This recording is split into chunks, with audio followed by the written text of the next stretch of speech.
ከቴክኖሎጂ ጋር የሚራመደው ብርሃን ባንክ ዛሬም አዲስ መላ ይዞ መጥቷል። በኢትዮጵያ ዘመናዊ የትምህርት ቤት ክፍያ ስርዓትን በማስጀመር የመጀመሪያው ባንክ ብርሃን ባንክ ነው። ከ1000 በላይ የኢትዮጵያን ትምህርት ቤቶችን የክፍያ ስርዓት ያቀለለውና ያዘመነው ብርሃን ስኩል ፔይ አሁን ደግሞ በአዲስ አማራጭ ከቴሌ ብር ጋር በመቀናጀት የብዙዎችን ህይወት እያቀለለ ይገኛል። መላውን ይቀላቀሉ። ለልጆ የትምህርት ቤት ክፍያ መክፈል ቢያስፈልጎ የኮሌጅና የዩኒቨርሲቲ ክፍያ ቢኖርቦ ክፍያውን ከብርሃን ስኩል ፔይ ዲጂታል የክፍያ አማራጮች በተጨማሪ በቴሌብር መተግበሪያ መክፈል ይችላሉ። ብርሃን ስኩል ፔይ ከቴሌብር ጋር ተቀናጅቷል። ለብዙዎች ረፍት ሆኗል። እነሆ በረከት ከረፍቱና ከዘመናዊነቱ ጋር ይቀላቀሉ። ብርሃን ባንክ እንደ ስማችን ብርሃን ነው ስራችን። ተመልሰናል። አድማጮቻችን አዳይፌም ላይ ትገኛላችሁ። ፉትቦል ካፌ ነው ፕሮግራሙ። ሌላኛውን ጉዳይ እንመልከት። የቼልሲን ጉዳይ እናንሳ። በሻቢ አሎንሶ የመጀመሪያ ጨዋታቸውን አድርገው ግቦችን ያስቆጠሩበት ግቦች የተቆጠሩባቸው 5 ግቦች ጨዋታ ተመልክተን ነበርና የቼልሲ መከላከል ግን ስጋቶችን የፈጠረ ሆኗል። ይህንን ጉዳይ እንመልከተው። ያው ጥራት ያለው ግብ ጠባቂ ያስፈልጋቸዋል አይደል? በተለይ ደግሞ ቼልሲ በግብ ጠባቂ ቦታ ላይ ትላልቅ ግብ ጠባቂ የተጫወቱለት ቡድን መሆኑን ስታይ ለአመታት ነው እዚህ ቦታ ላይ የተቸገሩት። እናንሳይን ጉዳይ አሪፍ ነበር። የሰኞ ጨዋታ ከፉላም ጋር ጥሩ ጨዋታ ይመስለኛል።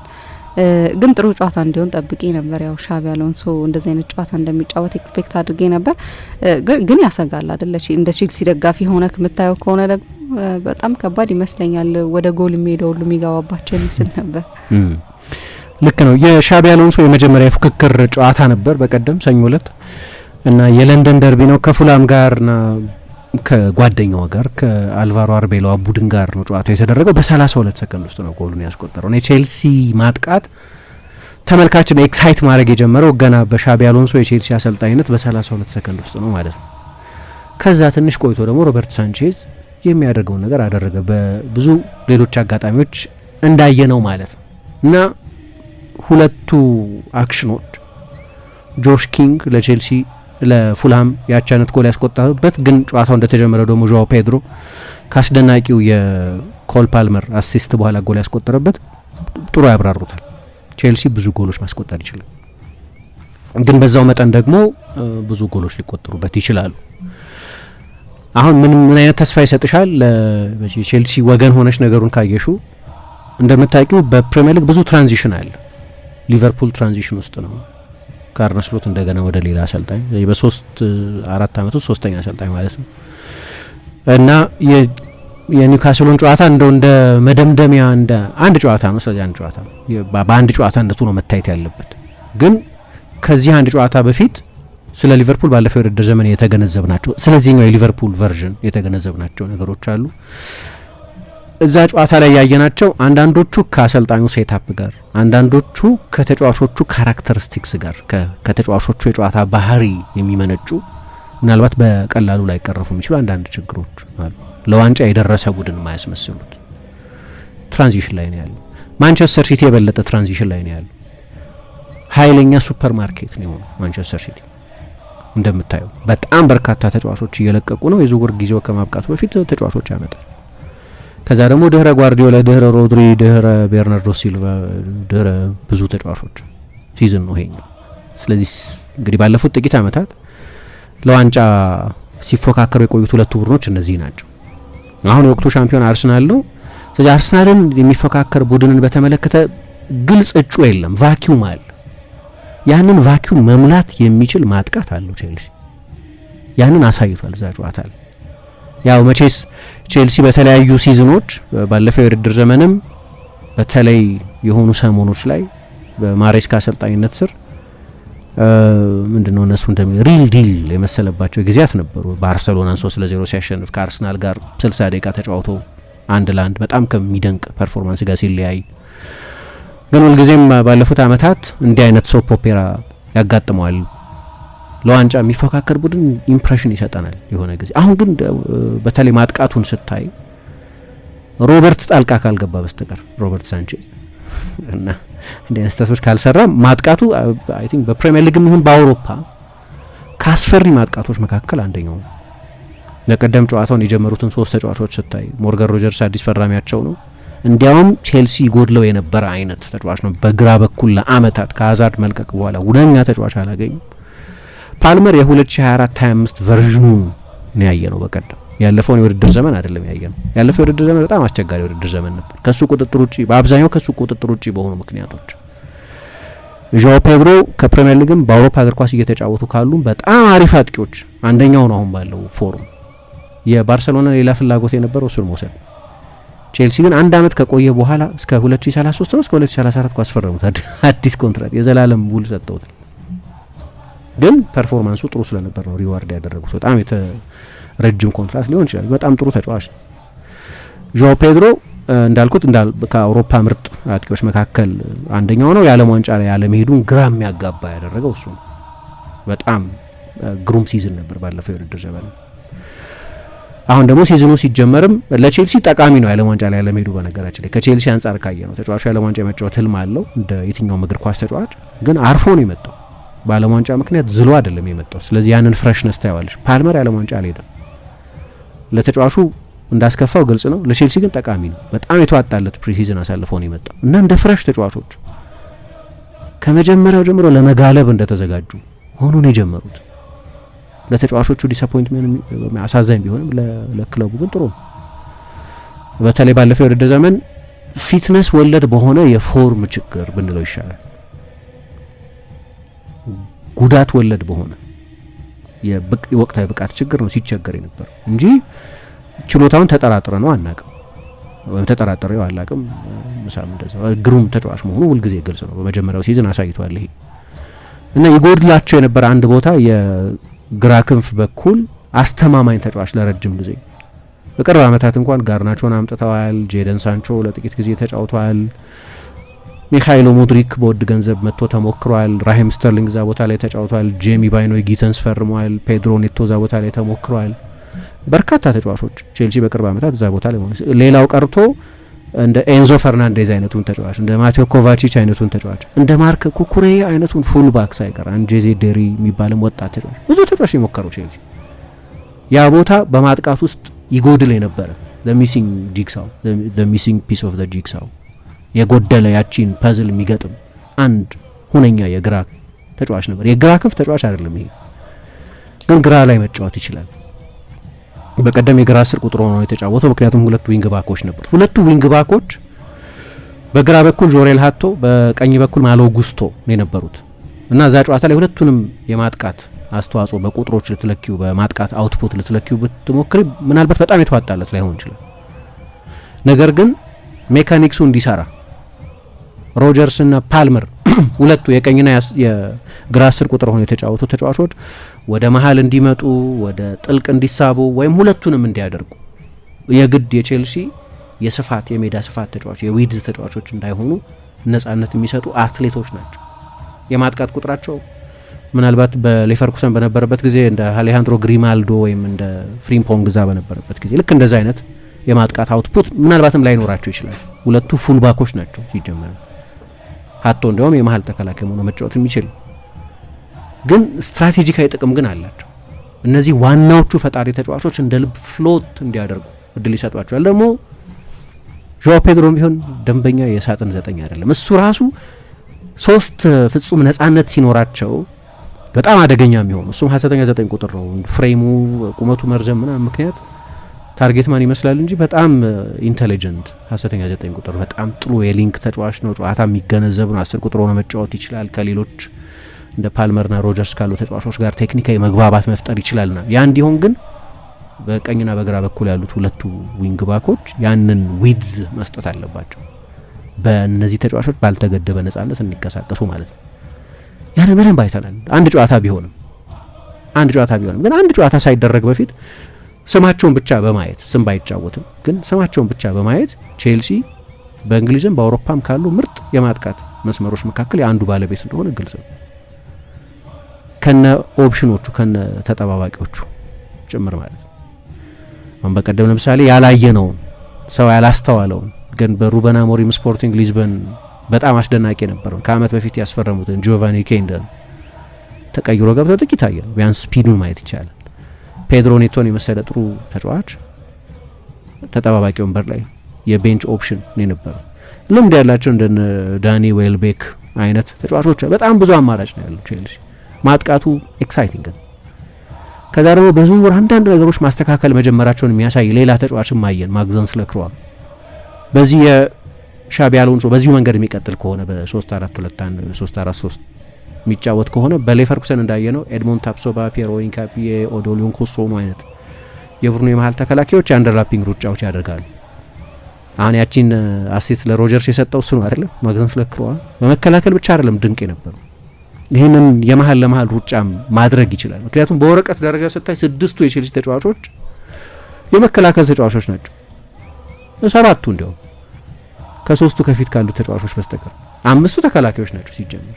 ግን መሀል ላይም የነበሩት 2ቱ ተጫዋቾች አንደኛው የቀይ መስመር ተከላካይ ነው መደበኛ ቦታው ሬስ ጄምስ፣ ሌላኛው ሮሜዮ ላቪያ ነው ዲፌንሲቭ ሚድፊልደር ነው። ስለዚህ ከ10ሩ 7ቱ ዲፌንሲቭ ናቸው እንዲሁ። ግን በሚና በሚወጡት ኃላፊነት ግን እንደዛ አልነበር። ቼልሲ 7 ዲፌንሲቭ ተጫዋቾች እንዳሰለፈ ቡድን አልነበር የሚጫወት ነው። በጣም ክፍት ነበር። ስጋቱም እሱ ነው። ግን ማጥቃቱ በጣም ኤክሳይቲንግ ነው። እንግዲህ ስራ ይጠብቃል ይሄ የቼልሲ ፕሮጀክት። አሰልጣኙም ገና አንድ ብለን መጀመራችን ነው ብሏል። የተሟላ በስሎ ያለቀ የጨረሰ የተጠናቀቀ ቡድን አይደለም ይሄኛው ቡድን ብሏል። there are still a work this is a work in progress ገና ስራ ላይ ያለ ነው ብሏል። ፕሮሰስ ነው ሂደት ነው የሚል አስተያየትም ሰጥቷል። በግልጽ የሚታዩ 2 ዋና ዋና ችግሮች አሉ ይመስላል። አንደኛው የአውሮፓ ውድድር ላይ አይሳተፍም ግን ሰፊ ስኳድ ነው ያለው። የሚለቁ ተጫዋቾች ይኖራሉ መቼስ የመለያ ቁጥር ሁሉ ያልተሰጣቸው ወይም የነበራቸው ቁጥር የተወሰደባቸው ቼልሲ እንደማይፈልጋቸው ጠንካራ መልእክት ያስተላለፈባቸው ተጫዋቾች አሉ። እነሱም እንዲለቁ የሚጠበቁትም ተጫዋቾች ጭምር ለቀው ብዙ ሮቴት ማድረግ አለበት። የሚያኮርፍ ብዙ ተጫዋች ይኖራል። ትልቅ ደሞዝ የሚከፈለው ረጅም ኮንትራክት ያለው በከፍተኛ ገንዘብ የመጣ ተጫዋች ያንን ማቻቻለ የመልበሻ ክፍሉን ጤና ማቆየት አለበት። አንዱ ችግር እሱ ነው። የአውሮፓ ውድድር ቢኖርብሽ ችግር በየ3 ቀኑ ስለሆነ ጨዋታ የምታደርጊው 50 ምናምን ጨዋታ እንድታደርጊ ስለሚጠበቅ ከሞላ ጎደል ብዙዎቹ ተጫዋቾች ደቂቃ ያገኛሉ።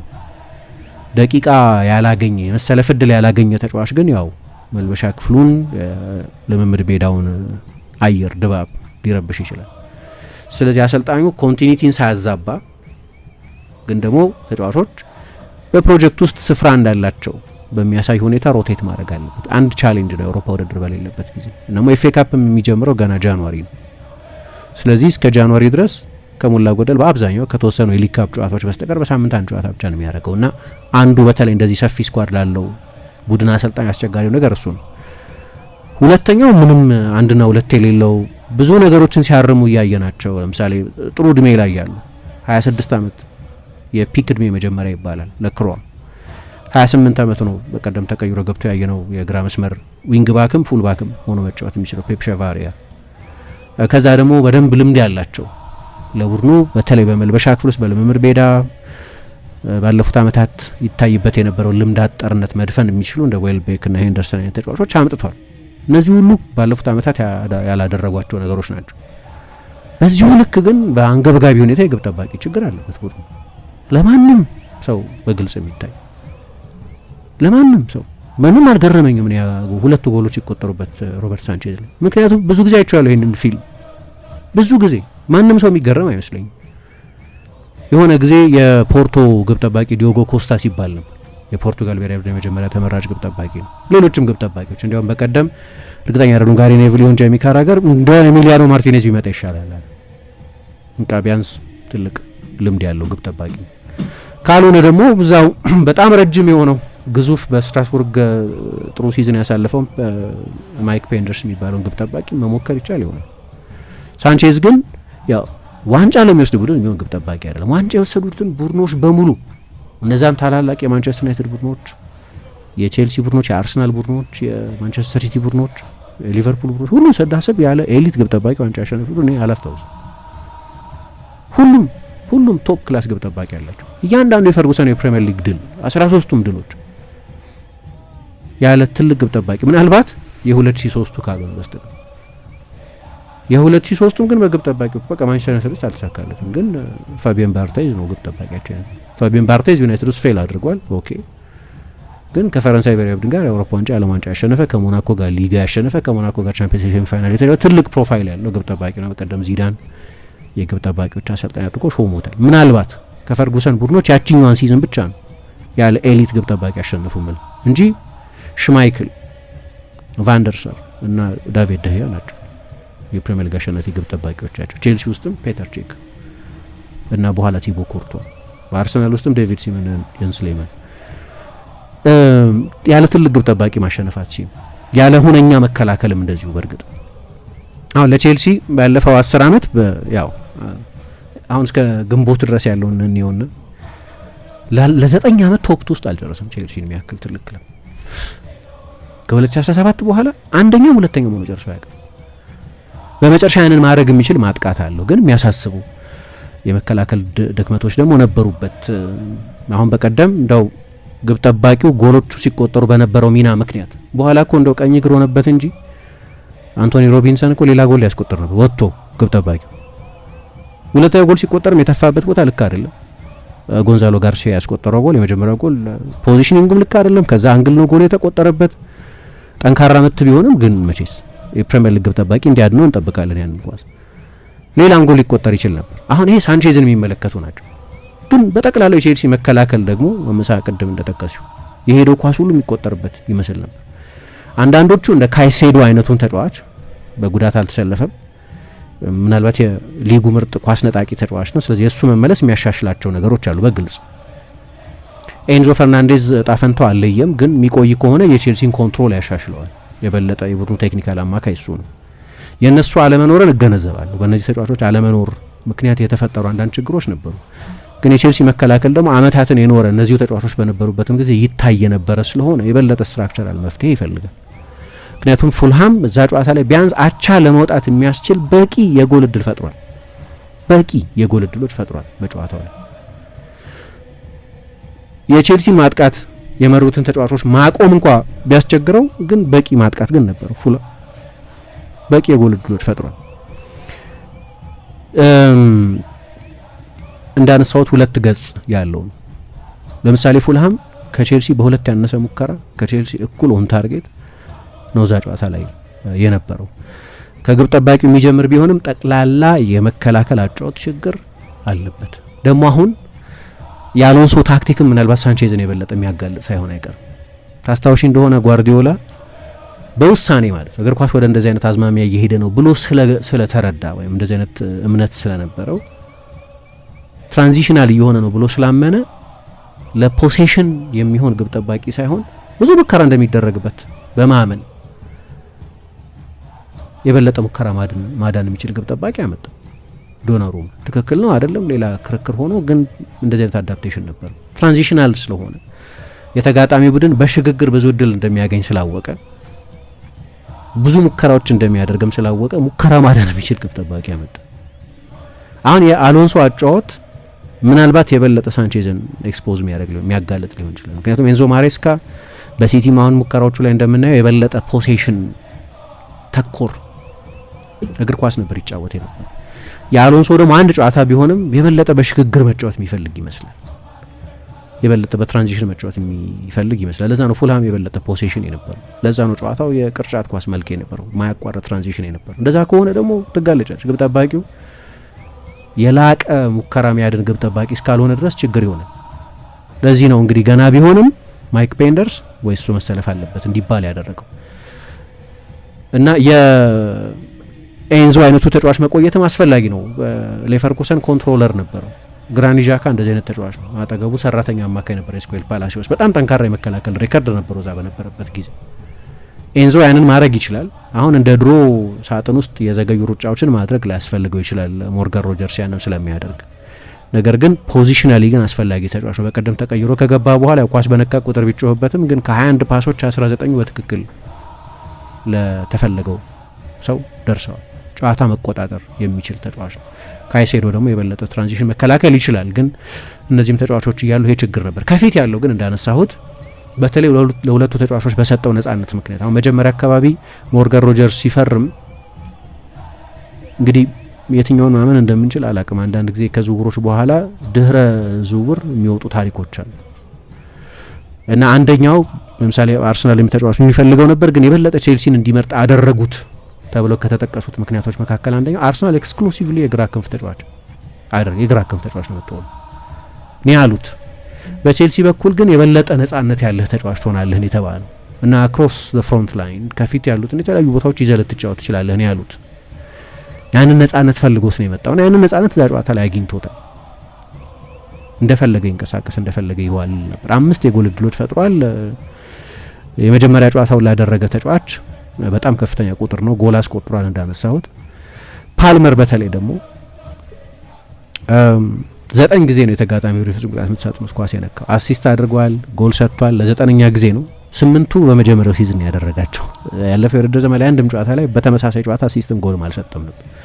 ከሁሉም ተጫዋቾች የበለጠ ድሪብል ያደረገው ከሁሉም ተጫዋቾች በላይ የጎል ሙከራ ያደረገው ግን ደግሞ ለማየት በጣም ያዝናል። እኔ ፓልመር በጣም ነው የሚያዝናናኝ ለማየት። ሌክዠሪ ተጫዋች ነው። በጣም ጥሩ ሙድ ላይ ከሆነ ፊት ከሆነ የሚሰራ ቡድን ውስጥ የሚጫወት ከሆነ ግን ሮጀርስን ከዚህ በፊት አንድ ነገር አንስቼ ነበር። በእንግሊዝ ውስጥ ከሁሉም ተጫዋቾች በላይ ብዙ ኪሎ ሜትር የሮጠው እሱ ነው። በቀደም ሜዳ ውስጥ ብዙ ኪሎ ሜትር የሮጠው እሱ ነው። ስለዚህ ጠንካራ ወርክ ሬትም አለ እና በማጥቃት ብቻ ሳይሆን በመከላከል ፕሬስ በማድረግ ይህንን በመሳሰለውም ነገር እነዚህ ተጫዋቾች በጣም ጥሩ ነበሩ። ግን ከኋላ ችግር አለ ስል ሌቫይ ኮልዊልን የሚመለከት እንግዲህ ከረጅም ጊዜ ጉዳት ስለመጣ ሊሆን ይችላል። በሁለተኛ ቢጫ ካርድ የሚያስወጣ ጥፋት ነበር የፈጸመው ጆሽ ኪንግሊ ገና በመጀመሪያ አጋማሽ። ያ ጨዋታውን ሊወስነው ይችል ነበር። ደግሞ አንዳንድ ሰዎች ለምንድነው በቪአር አልታየው ብለው ነበር። አንደኛውም ያው የመጨረሻ ሰው አይደለም በሚል ነው በቢጫ ካርድ የታለፈው። ግን ከዛ በኋላ ሬክለስ የሆነ ሌላ መለያውን ጎትቶ ምናምን ጥሎት ነበር ጆሽ ኪንግ። ያው ኪንግ የሚገርም ተጫዋች ነው። በቅርብ ጊዜ ወደ ትልቅ ክለብ እንዲሄድ እጠብቃለሁ። አንቢሊቨብል ተጫዋች ነው ብሎታል ጨዋታው ካለቀ በኋላ ሻቢ አሎንሶ ራሱ። ግሩም ተጫዋች ነው። መቆጣጠር ግን ቸግሯቸው ነበርና ኮንትሮል አልነበረውም። ፕሬሲንጉም በጣም የተዋጣለት ነበር ለማለት ያስቸግራል። ሁለት መልክ ነው ያየ ነው ቼልሲን በዚህ አመት ማየት ለገለልተኛ ተመልካችን ቢሆን በጣም የሚያዝናና ነገር ግን በዛ ጨዋታ ላይ አንድ ጨዋታ ብቻ ቢሆንም እሱ መረሳት የለበትም። ግን በዛ ጨዋታ ላይ ያየነው የመከላከልና የግብ ጠባቂ ችግር ግን ባለፈው የውድድር ዘመንም ቡድኑን ለትልልቆቹ ዋንጫዎች ወደፊት አላራመድ እንዳለው ይሄኛው በቀደሙ ጨዋታ ላይም ይሄው ምልክት በድጋሚ ጸንቶ ታይቷል። ግን ከፊት ያሉ ተጫዋቾች በአውሮፓ ከየትኛው የማጥቃት መስመር በብዙ ርቀት ያነሰ አይደለም። በፕሪሚየር ሊግም ከቤስቶቹ መካከል አንደኛው ነው እና እነዚህን ሁለት መልኮች በሰኞ ምሽት የክራቨን ኮቴጅ ጨዋታ አይተናል። ሁሌም ከቴክኖሎጂ ጋር የሚራመደው ብርሃን ባንክ ዛሬም አዲስ መላ ይዞ መጥቷል። በኢትዮጵያ ዘመናዊ የትምህርት ቤት ክፍያ ስርዓትን በማስጀመር የመጀመሪያው ባንክ ብርሃን ባንክ ነው። ከ1000 በላይ የኢትዮጵያውያን ትምህርት ቤቶችን የክፍያ ስርዓት ያቀለለውና ያዘመነው ብርሃን ስኩል ፔይ አሁን ደግሞ በአዲስ አማራጭ ከቴሌ ብር ጋር በመቀናጀት የብዙዎችን ህይወት እያቀለለ ይገኛል። መላውን ይቀላቀሉ። ለልጆ የትምህርት ቤት ክፍያ መክፈል ቢያስፈልጎ የኮሌጅና የዩኒቨርሲቲ ክፍያ ቢኖርቦ ክፍያውን ከብርሃን ስኩል ፔይ ዲጂታል የክፍያ አማራጮች በተጨማሪ በቴሌ ብር መተግበሪያ መክፈል ይችላሉ። ብርሃን ስኩል ፔይ ከቴሌ ብር ጋር ተቀናጅቷል። ለብዙዎች ረፍት ሆኗል። እነሆ በረከት ከረፍቱና ከዘመናዊነቱ ጋር ይቀላቀሉ። ብርሃን ባንክ እንደ ስማችን ብርሃን ነው ስራችን።